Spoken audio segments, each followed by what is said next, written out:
Whether your beer is in a bottle, can, or glass, kick back and relax. It's better on draft.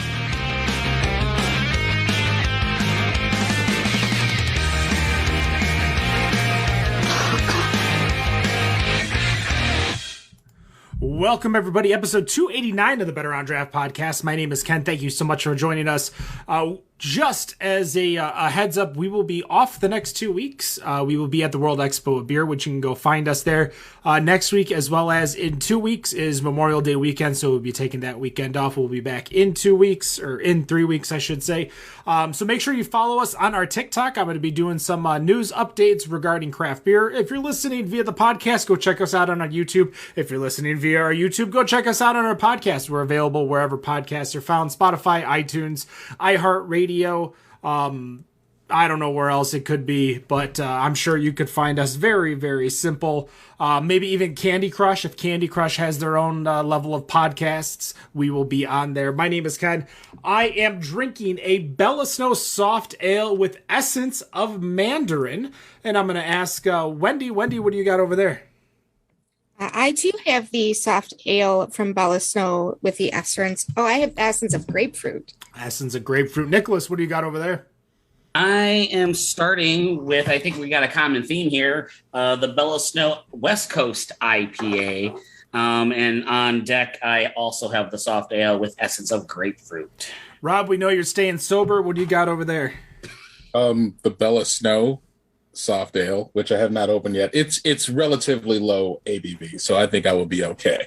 But it is the Bella Snow Soft Ale with essence of mandarin. So I actually had not taken a sip of Bella Snow. We had our editor-in-chief do a review of the beers earlier this year when we were originally supposed to have Sean on. Oh my God, this is such a flavorful beer. I am so happy to have it. Our guest in studio today, Sean, the co-founder of Bella Snow Soft Ale. Why don't you say hello? If you're drinking something, tell us what you're drinking and tell us what you do at Bella Snow. Hi, everybody. My name is Sean Boisson. I am the CEO, co-founder of Bella Snow. Myself and Matthew Roars started this. I just ran in the door, so I'm drinking water, but I will drink 9 Bella Snows tonight during the Warriors game, I promise. I'm sorry, I don't want to run to the fridge. So, co-founder, Bella Snow, started it 3 years ago. Take that back, 4 years ago. We've been on the shelves for 1 year now. We were self-distributing. We have a distributor now for this spring and summer. So a lot of fun stuff is happening. We went from 2 SKUs, which when I was originally supposed to be on the show was the soft ale with essence of mandarin and or grapefruit is what we had. Now we have a West Coast IPA. We listened to our consumers and they all wanted an IPA. So that was our third beer that we developed. And I'm very happy to be on the show talking beer, and God knows what else you guys talk about on here. Well, we do know that the NA and the low ABV industry is fairly crowded with lagers and IPAs. So I want to look up a little bit further into the future. What other beer styles and plans do you have brewing? Not necessarily, what's coming up next guaranteed, but what's going on in that mind of yours for, styles that are going to be helping you grow in the future? Certainly. So our whole gig is low alcohol. So 2.4% alcohol by volume is what we do. The FDA says that anything under 2.5 is considered low alcohol. So right now, if you Google it, there's very, very few people out there that are even trying to do what we're doing. We are the only people in retail, so dedicated to retail to push low alcohol beer. So we started with the Scottish ale. So the soft ale is a Scottish ale because we use Scottish yeast. So it's a Scottish ale with grapefruit or mandarin oil that we add in. We take the gluten out. So we wanted something, all of our stuff will always be gluten removed, sub 100 calories, etc. But we listened to our consumers and they wanted a real beer is what a lot of people loved the soft ale. But then you have the old curmudgeons that are, old beer and like, I can't drink 9 Miller Lights anymore. Like, I want a real beer. And so half of our return customers have been baby boomer men. They are consuming the IPA like crazy. The next style is going to be a sour. We're going to do a 2.4% sour. We have to do some R&D on where we're going to take it. I really want to do a cucumber sour, and Matthew really wants to do a strawberry sour. So we're slightly conflicted. But what's really cool about doing a sour is you can just do a giant base batch, and then you can separate it off and do 2, 3, 4, 5 different SKUs if you want. So it's really just finding a solid base batch, and then you can do R&D with small accounts or in tap rooms just to see what people like. Down the road, we want to call it. So in California, you can't have a winery and a brewery license. And to make a cider, you need a winery license because it's fruit. So we're going to do a 51 base beer, 49 apple, and call it not a blueberry cider. And we're going to make a blueberry. It's going to be called not a blueberry cider. And so that's going to be number 5. And then we don't know from there. That's all we have planned. But now, are you using like Red Star or Dan Star for your yeast to be gluten free or, close to gluten removed, or are you doing something in the process to remove the gluten? So from what I thought, it was a trade secret when we started doing it, but it's actually it's a common thing and it's well known.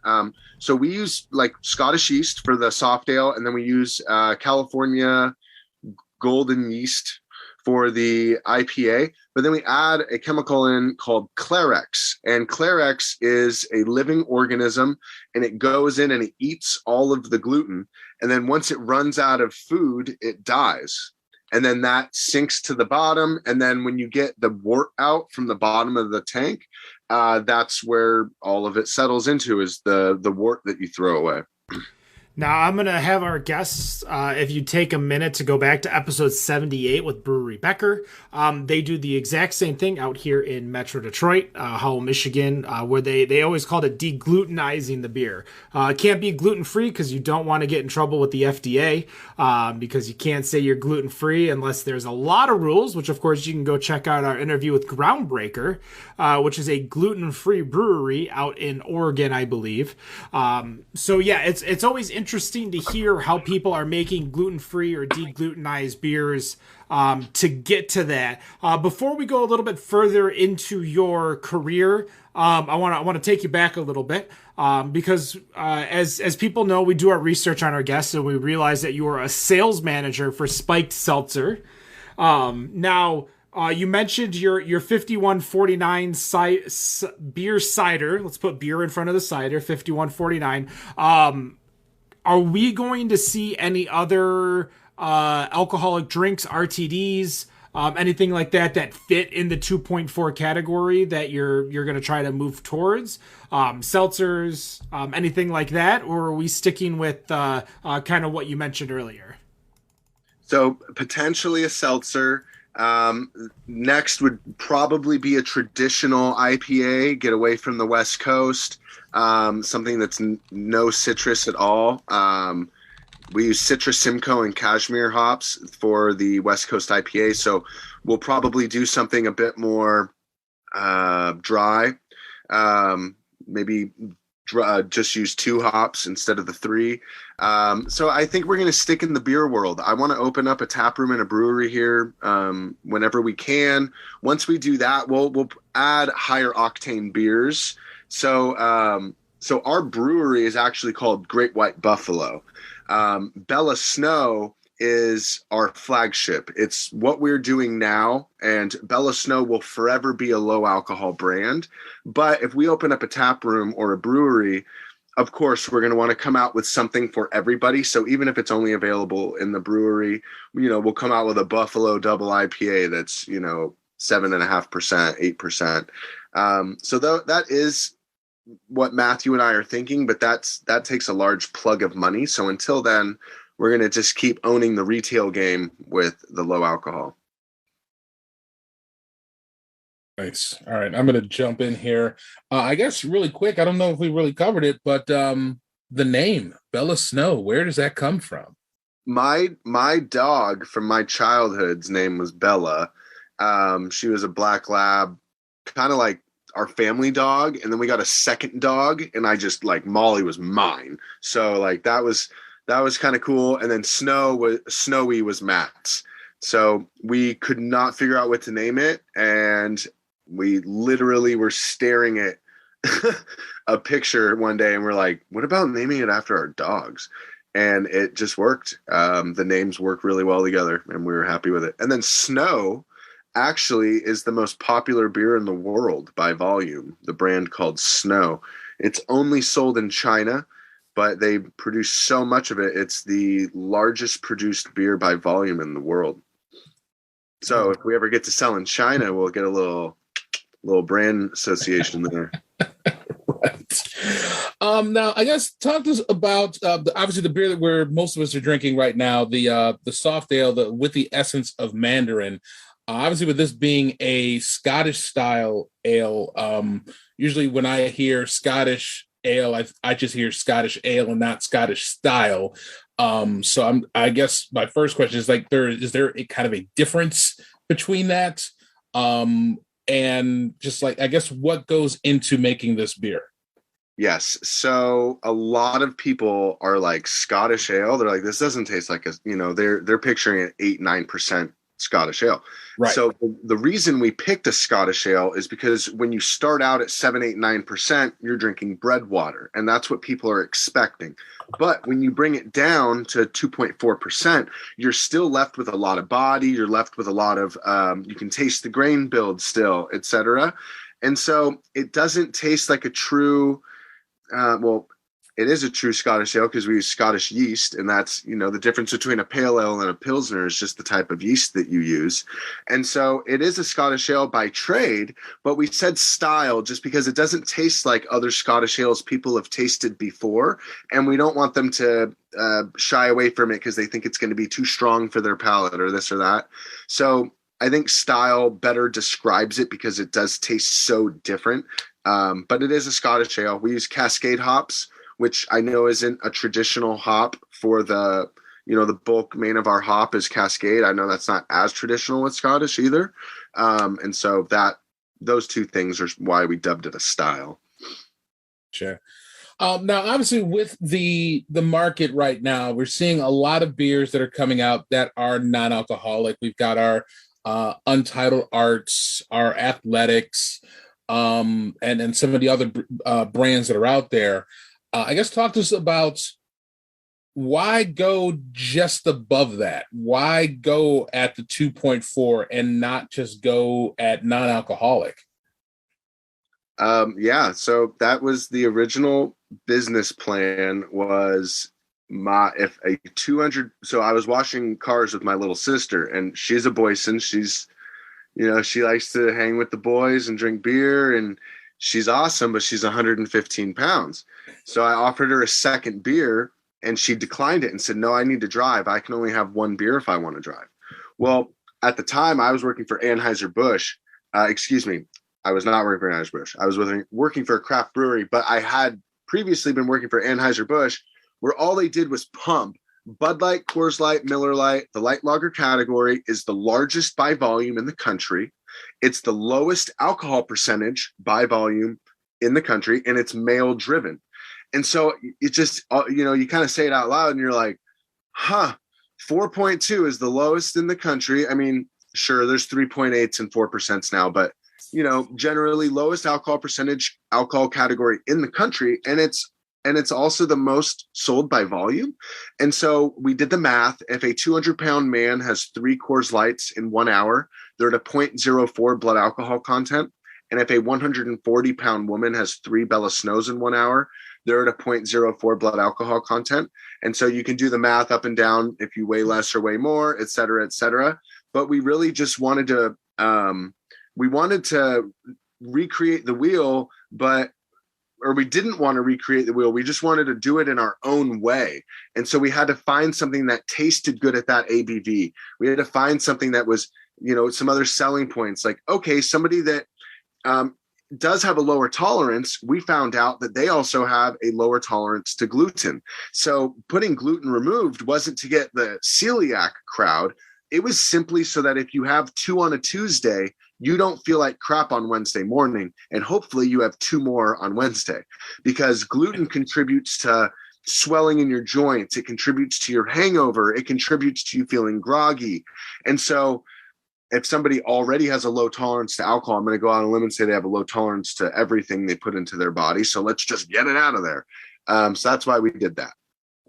But that's why 2.4 is we want to recreate slowly easing into your buzz, like me crushing Bud Lights before a Giants game in the parking lot, just like my little sister wants to crush Bella Snows now in the parking lot before a Giants game, instead of sitting there, bottle chugging little somethings. Right. Nice. And I guess good to know that you're a Giants fan, because I do, one of my questions that I will have later will pertain to them.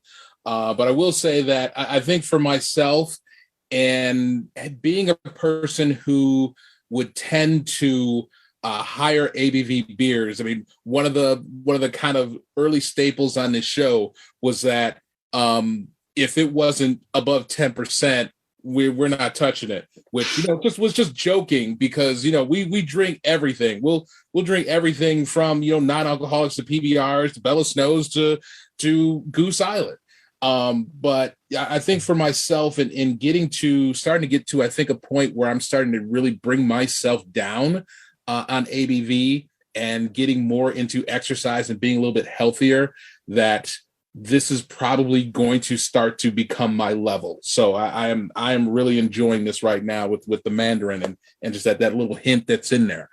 My man, a little comment.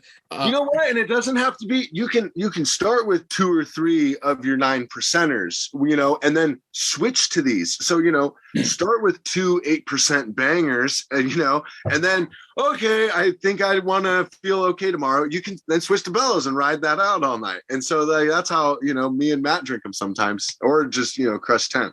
Yeah. Or maybe that American barley wine that you had a little bit earlier on this evening there, Robert. Oh, the Clown Shoes. Yeah, that one right there. Yeah, start with that, then switch over.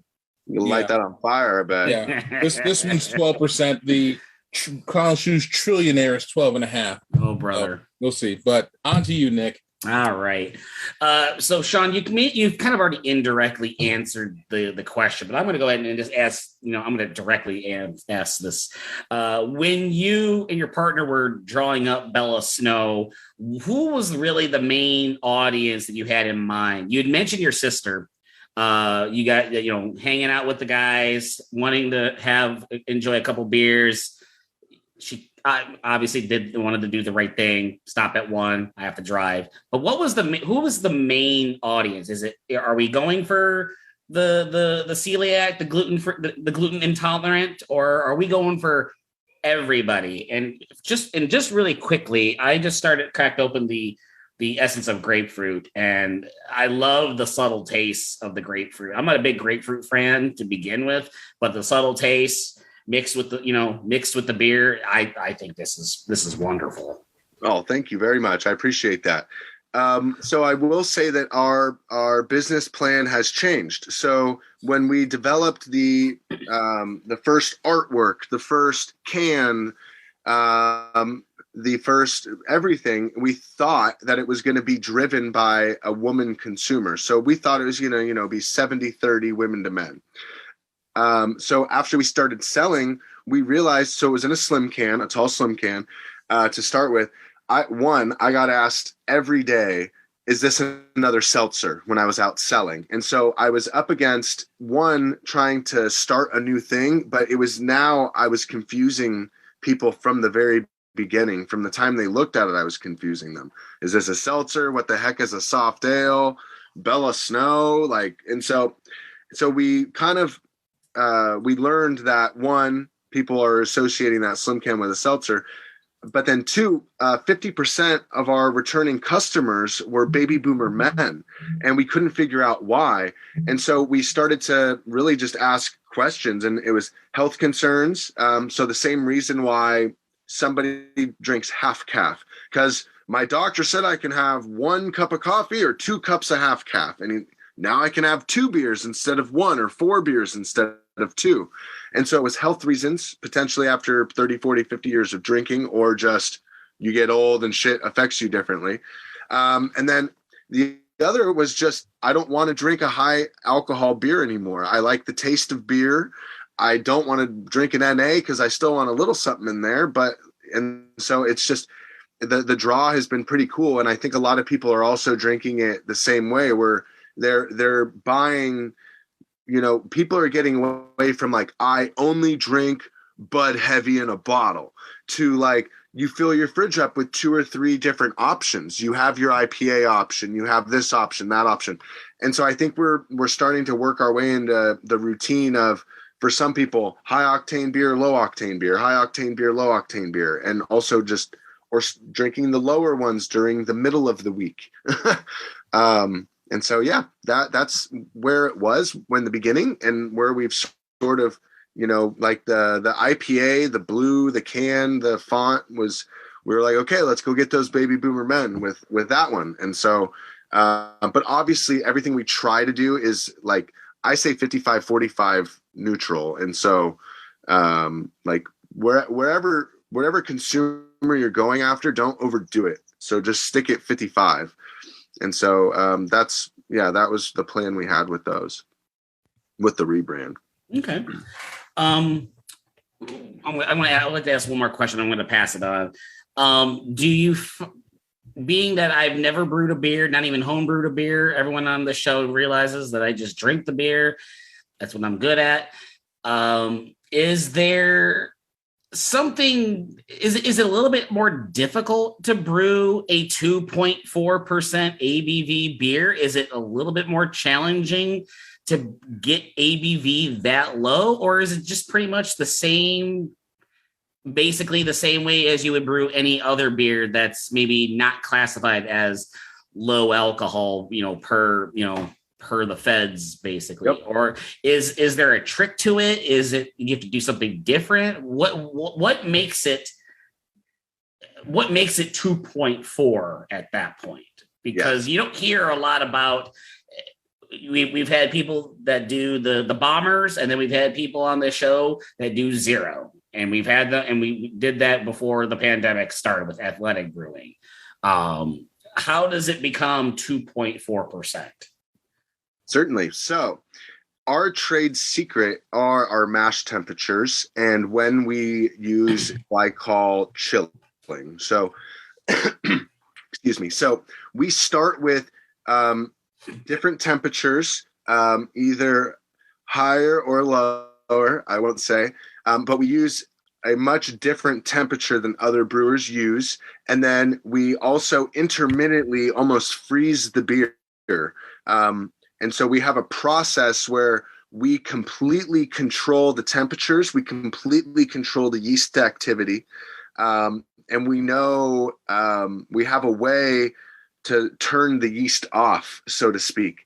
And so it has to do with the temperatures that we use, and the slope, so to speak, of the temperature change. So there's temperature change, plateau, temperature change, plateau. And so it was actually developed by a food scientist from UC Davis and their 2 master brewers. So our brewmaster is a food scientist from UC Davis. His name is Peter Stearns. He just knows how to make stuff. So he doesn't have like a bug in him where he's like, I make the best IPA in the world. He just says, whatever you want me to make, I'll make it great. So he made Annie's Organics. He wrote all the recipes for them, the bunny rabbit on the pasta, and then they got bought by General Mills. And the things he's created go on and on for days. And so we asked him for his help. And so Peter, this food scientist, he wrote the recipe, he wrote down the procedures, but then it still took him and the 2 master brewers that run the UC Davis program collaborating. And so it took them a lot of batches to figure it out, but that's how we figured it out. The first one came out at 2.07%. The second one came out at 3.14%. So we were just like, oh my God. Those I remember off the top of my head, but yeah, so it was pretty fun. All right. I'm going to go ahead and turn this over to Wendy. So I have quite a few friends who are gluten-free, so they will be really excited to see this option. My question is, though, only being available in Northern California, what are your plans for growth and distribution for the rest of the state, and what future states are you intending to go after? Yes. So the alcohol industry is difficult, where if you want to sell it in stores, you have to add an obscene amount of wholesalers and distributors. So if I wanted to cover the entire state of California, I believe I would need 29 distributors. And so that makes it very difficult, as opposed to a soda pop. You sign with 7-Up, boom, you're in 50 states. And so that is a difficulty that we're up against. Saying that, we're waiting for a major plug of money to come in. So we're down a few rabbit holes with investors. So once we do that, then we're going to realign our business. We need to get a new ABC license. That ABC license will allow us to sell out of state. The problem is our current building we're in, not to get too far into the weeds, but our current building we're in doesn't allow a type 23 ABC license, which is what we need to sell over state lines. So we have to get out of our lease, switch buildings. And so it's been painstaking to get emails from people that want to buy it, and we can't do it yet.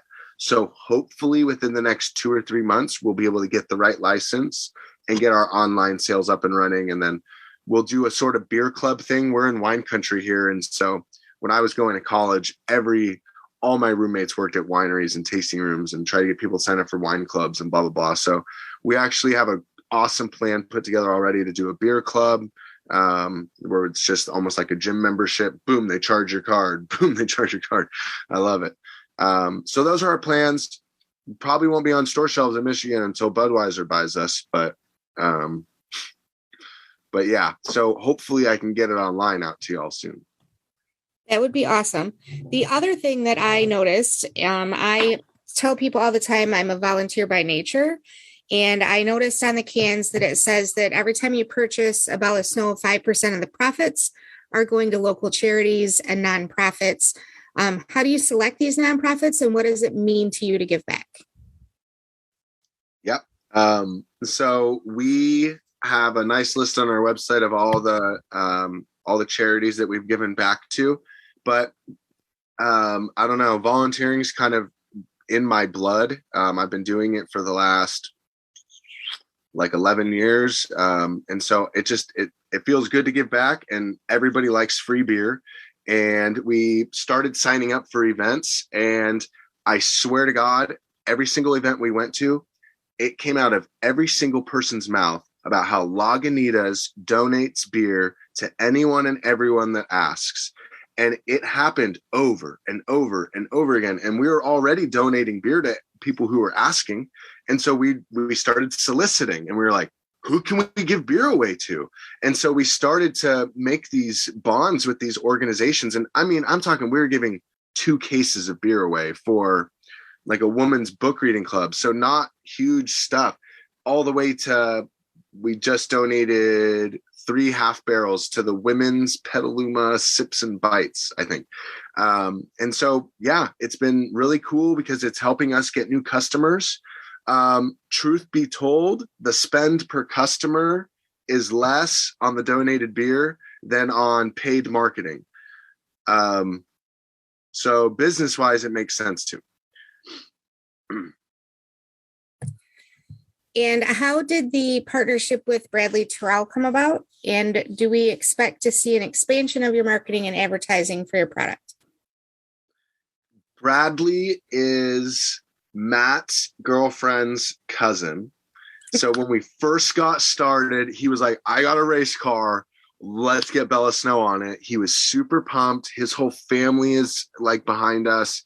And so last year we got onto Bradley's car and we went to races, and it was super fun. And then one of my good friends works for a media company. And so we started BSing about commercials, and we're like, what do we have? Who's cool? And like, Bradley, he's a race car driver. So Bradley's in it. Hopefully we can do more stuff in the future. I'm trying to build like a team of Bella ballers, which are like like pro athletes that are, so like Bradley will be the first one, go get like a surfer, a mountain bike rider, like, so, not MLB players, but professional people in their own right that are like professional weekend warriors, but they still go to work every day, just like kind of, how all of us probably roll. So that's why Bradley connects well with our customers. And that's how he came about. Yeah. Hopefully we can do more stuff. All of his friends are calling him Hollywood now because they're not used to, we had like camera crew and a drone in the pits. And like, these guys are all so dirty and just like not used to seeing this. And so it was an experience for everybody. It was pretty cool. Before Wendy continues, I'm going to sneak in here and give you a freebie. Because as much as you can't, again, say gluten-free, you're gluten reduced, gluten removed. I would be looking at every single MLB, every single NBA player, slide it into their DMs because they can't drink beer at celebrations or anything like that. But, if you have some type of beer that is gluten reduced, you could be like, hey, when you guys are about to celebrate, like, say for instance, like a great basketball player, like a Ja Morant, like a Ja, when Memphis beats Golden State this week and weekend. Yeah, he can hobble. He can limp away and go drink one.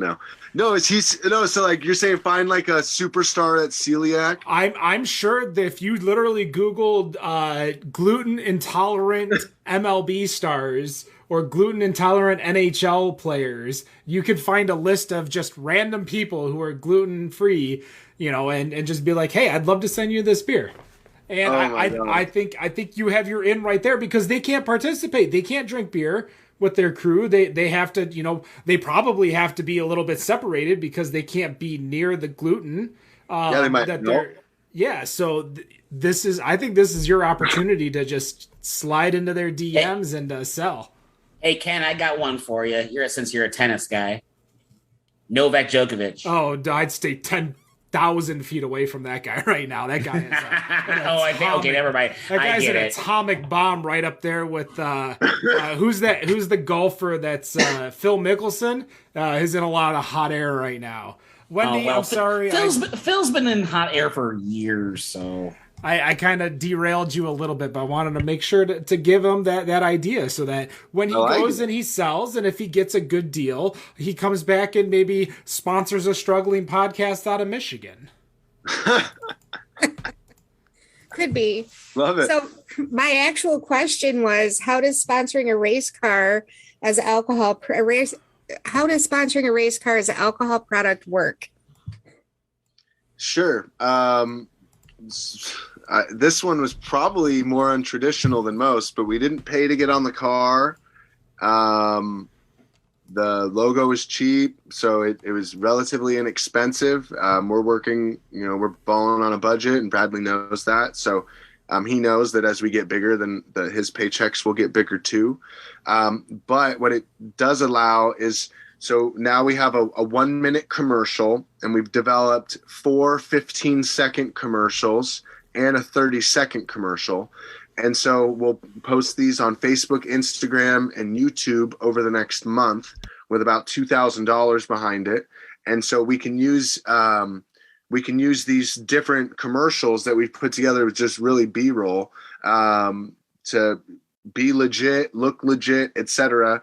I posted that today. It took us a lot of work, and there's no money behind it or anything, but we've already, it's surpassing our best content already. And so I think just putting effort behind it helped.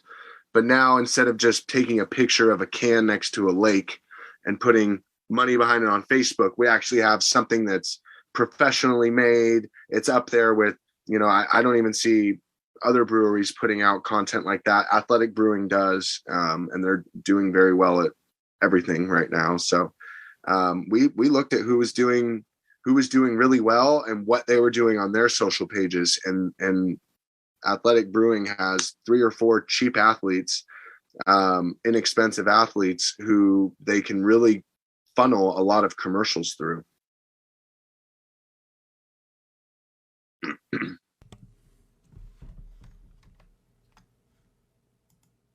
Oh, technical difficulties again. Wendy, you're muted. I think Wendy. you broke your mic. I know. I'm sorry. I'm still getting used to the new mic. Ken, I was going to pass back to you. Oh, well, it's my turn. Okay. Sean, you mentioned that you've been in the stores for a year. You started a couple years ago. But being a fairly new organization, how did COVID change your strategy from what your original, paper napkin plan was to what it is right now? It did not change our strategy at all. It actually helped. We already knew that we weren't going to go brick and mortar. So, there's 3 different revenue funnels. There's grocery stores, bars, and then your own brewery and taproom. Running your own taproom is like running a restaurant. You need a lot of capital to get it up and going, etc. So we were not going to do a taproom to start. We were going to go straight into retail, which is what my background from Anheuser-Busch was. And so with the entire world getting shut down and everybody being forced to go to the grocery store to get their beer, it actually helped us because that was where we were selling most of our alcohol. We didn't launch until June of last year, June of 2021. And so we were kind of already getting out of COVID. But yeah, as far as developing it didn't hurt anything. It might have added 3 or 4 months just because the world was up in arms and nobody really knew what was going on. So I'd say add a little bit of time, but it helped by making grocery stores pump more beer. Well, I want to cycle back to the original comments you made because you were discussing with your sister about drinking the beers because of her size versus your size. Not that you're a big guy. Obviously, you're a bigger fella, not big like me. You look a little built for sure. You look like a baseball player. We'll say that. Thank you. An old one. A lot of people are looking towards those seltzers and those RTDs because a lot of them are low carb. And that's the one thing that a lot of us noticed, especially because Bingo Square, I was keto for a long time. We noticed that your calories were low, your ABV was low, but your carbs was still fairly high in comparison to what we would call competitors, your Mick Ultra, your Miller Lite, your Coors Light. Are we going to see you go into other health-conscious avenues, or is this 2.4, 80 calories, 8 grams of carbs? Is that like your wheelhouse that you're going to stay in? Yes. So all the research that we're finding is that the way you lose weight is by being in a caloric deficit. So that is my direct argument when people are saying, oh my God, carbs are evil and blah, blah, blah. And I alcohol is sugar is carbs. And so it almost scares me how they're getting 0 and 1 and 2 grams of carbs in 5 and 6% seltzers. I don't know what they're doing to make that happen, but no, we're not going to dump a bunch of chemicals in to bring the carbs down. 7.3 is like half of a slice of bread. The normal human needs 200 grams of carbs in a day. And so, yeah, the world is changing. People are realizing that you don't lose weight by not eating carbs. You need to nourish your body, and you lose weight by putting yourself in a caloric deficit. So by us being 77 or 80 calories, I hope that we're good. And I hope the world is getting away from hating on carbs because I love them. We all love them. But yeah, I don't know how we tried. I would say we tried, but I don't see how we get this thing down any lower in carbs. I'll just say for me personally, Mick Ultra tastes like crap, and that's why they're so low in carb. That's fair. That's fair. For me, as a lot of people, especially Nick, because Nick's known me for 20 years now, my weight loss journey, I've tried so many different things, including caloric deficits, but it was just the keto is what jump started, was what's worked for me. So that's what they say in diets is there's no one diet that works. It's whatever diet works for you. Exactly. Yeah. So for me, and especially doing this beer podcast, it was a lot hard to be keto, but back in the studio days, I was able to drink whiskey without any issues because everybody else in the studio was able to drink the beers. Me now, we're focusing on tracking my metrics, calorie intake, because I want to, my goal is to get low enough to where I can skydive. That's been the goal for a bit. COVID kind of put a wrench into that. But I haven't gained weight on COVID, but I haven't lost weight on COVID. So I consider that a win. But what about you? So prior to Bella Snow, what were you doing to, I don't know if you were trying to stay low ABV, like what were you doing to stay, getting into your personal life a little bit, stay sober-ish and stay low calorie-ish while you were drinking? Or were you crushing those 8% bangers? I will say I have my own weight loss journeys of themselves. I've been as heavy as 250 pounds and as light as 178 over the last 8 years. I brutally hurt my leg in my early 20s. So I tore my ACL, LCL, PCL, meniscus, the muscle, the nerve, and I have a paralyzed foot. So I was actually on crutches for 6 months, then another surgery, crutches for 6 months. So that's when I got up to the 250. I had always been somebody where I was able to drink, eat whatever I wanted. As long as I hit the gym hard, I was just a solid human. But that changed it. And so I had to learn how to eat healthy. I had to learn how to prioritize cardio over weightlifting. And so I had my own weight loss journey. And so really it's just, you have to give yourself cheat days. You need to say, I get 4 hours, not a whole day. I get 4 hours to be a POS, or from 5 o'clock on Fridays, I can eat or drink whatever I want. But on Saturday morning, I'm going to go sweat it out. And so you just got to tell yourself that, or 2 days. Like if you say I'm on Tuesday night, I like taco night and bowling. And on Friday night, I like getting jacked up. And so just pick it and then stick to it. And so it's really just as simple as setting it in your head and sticking to it. And so I remember my main bulk of my journey was when I lost, 50 pounds. And so I was doing that 1 day a week. It was usually Friday or Saturday night. I go out to dinner with my roommates and we go to the bars and blah, blah, blah. Maybe 2 times in a week if it was like a hot girl's birthday. But other than that, I stuck to it. And it's just a matter of giving yourself flexibility, but not going off the rails when you do take those cheat meals and those cheat nights, and just getting yourself back on track. You're muted. There we go. It just said fuck. That's the first time I've done that in a bit. It's like we're all brand new. Yeah, I personally, I lost 80 to start off my journey. That's and awesome. It's I was very strict, and that's what I needed though. As much as people needed that cheat day to be my mindset, I needed to be strict, just because if I didn't, then I wouldn't succeed, because I would then create excuses. But that is, I think everyone has their own journeys, their own weight loss, their own things. And I think that's why Bella Snow here fits into a lot of worlds. It fits in a lot of worlds of those who are looking to lower their ABV intake, their alcohol intake, those who are looking to lower their caloric intake, and still enjoy a beer. I've almost crushed both of these, and obviously I'm not going to feel much from it because they're, a combined 4.8% for a 12-ounce can. But we're gonna finish. Do you have a breathalyzer? I do actually downstairs, but we did have an interview before you. So you're smoked. No, I'm kidding. So no. But I had those two and a nice little Kolsch. So yeah.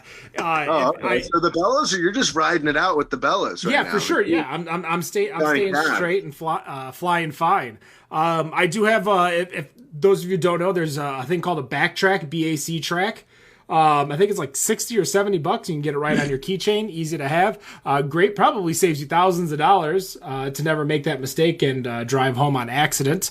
Because what do they say? Stay sober or get pulled over. One blow can cost you thousands of dollars, something like that. Whoa there. No, I'm kidding. So go check out the Backtrack. I love my little keychain that was given to me. But that's going to do it for Better on Draft. We're going to finish this episode as we do with every episode with the final question. Kind of send us off on a good note. So we are going to start off with Wendy. Wendy, what's your final question for Sean here? So you talked about sours as the next thing. What is the style that you most hope to see come out in the Bella Snow line? Ooh, man, I was looking. I want to do a like a see. I don't know, like a juicy IPA, but I really don't want to be like the fruit guys. So that's why I feel like we got to do something different. But like, yeah, like a real like a no citrus hops, like a heavy IPA, but then throw some like some badass fruit in it. I'm not even sure what. Like maybe like a POG, like a combination, like a POG IPA would be dope. Yeah, I like juicy IPAs. Me too. Nicholas doesn't know what's going on. We're going to pass it to Rob. Nico, there he is. All right. So obviously you're into baseball and you are a fan of the Giants. I'm curious how you feel about teams that are breaking, especially with the Giants, breaking traditions and saying fuck off to the unwritten rules. Are you talking about the 3-0 count? 3-0 count, stealing when they're up by 10. No. So the reason why you take on a 3-0 count is it's statistically an advantage for your team offensively. You don't take a 3-0 count as a hat tip to the other pitcher, like, here's a freebie, buddy. Like, that's not why you take a 3-0 pitch. You take a 3-0 because it's make him throw a strike, or he just threw 3 in a row. And there's a lot of statistics. Once you throw 3 in a row, you're going to pipe one, blah, blah, blah, blah. And so the 3-0 count is a statistical advantage for the offensive team. It is not this, here you go, buddy, I feel bad for you. You just threw 3 straight balls. So no, swing away. If you want to screw yourself offensively and keep the pitch count down of a pitcher that's throwing balls, swing away. And so Kapler likes to do it. And if you have a guy that's comfortable doing it, or you tell him, pull the ball or foul. Like, I want it on the line or foul. And so you're not even risking. And so you can have a lot of guys, you tell them dead pull, inside pitch, go for it. You're not going to get out. And so I don't have a rule. I don't have a problem with that. I play you 10 run limit. Sorry, bud. Like, you go till it's 10 runs, then you stop stealing or bunting or whatever. Yeah. So that's how I feel. It wasn't 10 runs. It was like, what, 6 runs? 5 runs? Like 6, yeah. I don't have a problem with it. If it was 8 in the 9th, sure. But no, not when 2 swings of the bat can win you the game. No, I guess I feel like with Gabe being a former Tiger, I'm okay with whatever he decides. So I'm good. I didn't like his thong pictures, but that's okay. Whoa. Did you see those? I don't know if I want to. I'm going to pass. No, don't. Rob's waving his hands. I'm going to take his word for it. He was trying to get the gay crowd into baseball, so he did like a photo shoot in a banana hammock. Okay. Oh, okay. Whatever brings butts to the stadium. It's the truth. I guess. I'm not giving an opinion. Yeah, it's the truth. Yeah. Oh, it's awesome. All right, Nick, back to you. All right. I asked our previous guests this earlier, and I'm going to do it again. What beer are you drinking this weekend? Being that it's probably 1,000 degrees over there in California. What are you drinking this weekend that is not Bella Snow? Okay, so I got the Dubs game on in an hour. I'm thinking I don't know, I might maybe Super Cluster, and then after from Lagunitas, and then a couple of those I'll switch over to the Bellas because those are 8%. Okay. Those are a Citra IPA, so right up my wheelhouse. I don't know if you guys have had a chance to try it, but we've had so many beers on the show; it's so hard to write it down. But we do get Lagunitas here in Michigan. Write it down because I don't. You probably don't get Super Cluster, but if you ever, yeah, they've definitely set the line. I'm sure we can get our hands on it. Yeah, that's what I'll be having while I watch them win. Nice. All right. I'm actually trying to think if I have any. See my commercial, Wendy. I that was kind of cool that you saw our commercial already, or the post. I don't know if I can call it a commercial, but whatever it is. I mean, it is whatever you want it to be. I don't know if I have too many bets on tonight's game between Golden State and Memphis. I got a handful. I'm a big sports bettor. I just have no idea, like, what is going. How do you blow them out and then get blown out with the same players on the court? I know it's different every game, but the swing is crazy. And I mean, we're well known to heartbreak after 2005's NBA championship against the Spurs with the big game Bobby hitting that 3-pointer to win. I've got tonight. I'm picking Kyle Anderson under 16.5 PRA. Tyus Jones under 15.5 points. Got a lot of Memphis unders. So Jordan Poole over 2.5 threes. So yeah, I'm picking GSW basically to do well tonight. So okay. So Jordan, I'll remember that one. When he hits 3, is that a parlay or are those all individual? All individuals. Oh, when he hits that 3, I'll know you just made a little money. Yeah, when he hits that third 3, I'm gonna make 154 on a $100 bet. All right. I'm pumped for you. My super cluster. My final question for you is, you're so out there, you're so you're awesome to talk to. A great interview. I appreciate you coming on to the show tonight. But the question that I have for you is, what is, that one, you were talking about Super Cluster, but do you have a white whale, a beer that you wish you could have all the time? You wish you could go to, one of them 8% bangers, as you say, like for me, my white whale is, I'm so excited. I'm so scared from Funky Buddha out in Florida. It is such an amazing beer. Whenever I see a friend on Facebook in Florida, I say, can you bring me this home? I will pay you money right away. Do you have a beer like that gets you excited to go drink, excited to go taste? Like it's not available and I don't get to have it all the time kind of thing? Exactly. Because, it's seasonal or it's limited, maybe just Bourbon County. It doesn't have to be something crazy like Sam Adams Utopia, but is there a beer that gets you excited to drink beer again? Ooh, okay. God, I hate plugging other breweries. Why do you make me do that? So I gotta go. Yeah, but you're not attracting the same customer base. We just had, they're higher octane. We just had Clown Shoes on, and these double IPAs and mango kolschas are not, like 7% beers. You're not in the same world. I'm not deciding between Bella Snow and Clown Shoes. I want Bella Snow because it's lower ABV. I want, Bella Snow because it's lower calories. Like those are the decisions that are getting made. So you're not necessarily plugging anyone. So, okay. So I'm going to say Lagunitas again, but they have they do like an Arnold Palmer that they only serve at the brewery. So you can buy the separate beers and do it yourself. But like if you order a pitcher of it, they say no because the bartenders can't get the mixture perfect. So they like take it super serious. And so it's a little something something and hop stupid mixed together. And it's called a little something stupid if you order it in the tap room. And I think it even is on Untapped and it's not even a real beer. But yeah, if you order it, it's a little something stupid. And the reason I say that is I haven't been there since COVID started. That was our place to go. That's where Matt and I would sit for hours and like plan out Bella Snow and then get picked up. So like, yeah, we love that place. And like, yeah, I would look forward to going and having that. And it's not something I get to usually have.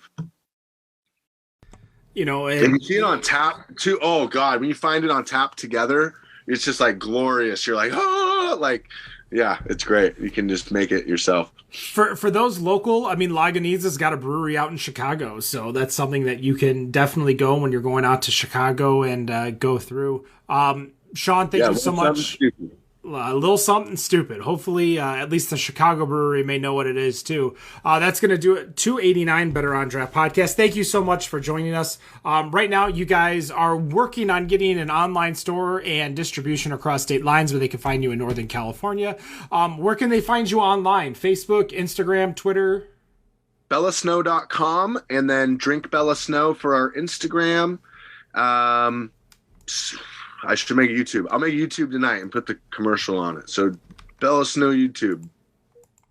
All right, that's going to do it. No matter what you think of your beer, we think it's Better on Draft. Have a good night.